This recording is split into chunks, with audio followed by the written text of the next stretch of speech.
तो अब ये जो सेकंड पार्ट में हमने क्या देखना है कि कुछ टर्म्स हैं जो कि बहुत ज़्यादा इंपॉर्टेंट है, जिसमें से एक्लैम्सिया और प्री एक्लैम्सिया बहुत ज़्यादा पूछा जाता है। अगर रिटन में नहीं आता तो फिर आपसे वाइवा का तो मोस्ट फेवरेट क्वेश्चन है ये, ठीक है। अगर इस चैप्टर में से आप पूछे कि क्या चीज़ करनी है जो नहीं छोड़ सकते, तो वो ये दो डेफिनेशन है, ठीक है। सबसे पहले हम देखते हैं डेसिडुआ। अब डेसिडुआ बेसिकली क्या है, प्रेग्नेंट यूट्रस की एंडोमेट्रियम, ठीक है। जैसे ही आके आपका वो जो ट्रोफोब्लास्ट था ना, वो आके इम्प्लांट होगा तो इसका नाम अब एंडोमेट्रियम से क्या बन गया, डेसिडुआ, ठीक है।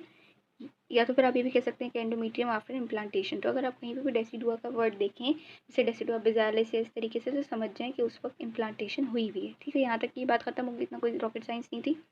दूसरी चीज़ हमारे पास क्या है, ड्यूरेशन ऑफ प्रेगनेंसी, ठीक है। मोस्टली 280 डेज होता है या 40 वीक्स होता है, ये मैक्सिमम है। इससे कम होता है मोस्टली 38 वीक्स भी होता है, 37 वीक्स भी होता है, लेकिन अगर आप बुक को फॉलो करेंगे तो 280 डेज या 40 वीक्स ही आएगा। अच्छा, अगर आप ये देखें कि हम कैसे मालूम करें कि अभी वो कौन से वीक में है या मंथ में है, ठीक है।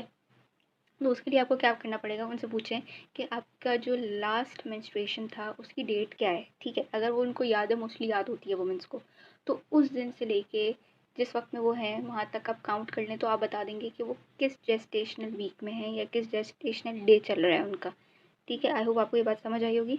अब हम अपने मोस्ट इंपॉर्टेंट टॉपिक पे आते हैं, जो कि है प्री एक्लैम्सिया या toxaemia of pregnancy. Toxaemia of pregnancy आपको समझ आ ही रहा है कि ये बहुत ज़्यादा खतरनाक है प्रेगनेंसी के लिए।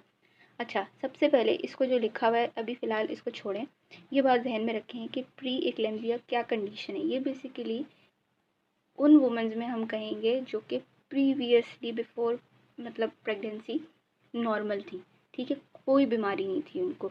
तो प्री एक्लैम्सिया बेसिकली है क्या, कि आपके पास प्रेगनेंसी की वजह से हाइपरटेंशन हो जाना विथ प्रोटीनूरिया। अब प्रोटीनूरिया आप समझते हैं कि प्रोटीन का लॉस होना यूरिन के अंदर, ठीक है। और ये किसके बाद होगा, आफ्टर 20 वीक्स या 4 मंथ्स ऑफ प्रेगनेंसी, ठीक है, इससे पहले नहीं।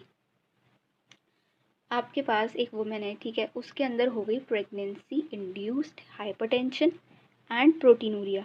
अब वो जो हाइपरटेंशन है वो कितनी होनी चाहिए, 140/90 से ज़्यादा, ठीक है। और प्रोटीन का लॉस होगा, प्रोटीनूरिया होगा, ठीक है, आफ्टर 20 वीक्स या फिर 4 मंथ्स ऑफ प्रेगनेंसी, ठीक है। किसके अंदर, इन अ प्रीवियसली नॉर्मल वुमेन, ठीक है, एक नॉर्मल वुमेन के अंदर जिसका बीपी यानी ब्लड प्रेशर और प्रोटीन जो था, प्रोटीन का लेवल यूरिन के अंदर वो बहुत ज़्यादा नॉर्मल था, कोई ऐसा मसला नहीं था उसको। प्रेगनेंसी की वजह से हाइपरटेंशन हुई और प्रोटीन लॉस हुआ, ठीक है। ये चीज़ आपके पास क्या होगी, प्री एक्लैम्सिया। अब नेक्स्ट आपके पास क्या है, एक्लैम्सिया।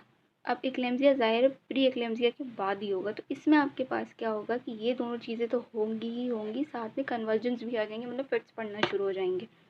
और वो फिट्स भी कौन से होंगे, आपने नाम सुना ही होगा अपना, ग्रैंड माल सीजर्स, ठीक है। स्पेसिफिकली ये वाले आपके साथ जब होंगे विद प्री एक्लैम्सिया, तो ये दोनों मिल के आपके पास क्या कंडीशन कर देंगे, एक्लैम्सिया, ठीक है। तो फिर आपको ड्यूरिंग प्री एक्लैम्सिया ही क्या कहते हैं, मेडिसिन वगैरह से इसको कंट्रोल करना होता है, ताकि आपकी कंडीशन तक ना पहुँचे, क्योंकि आपके लिए मदर और फीटस दोनों के लिए बहुत ज़्यादा नुकसानदेह है।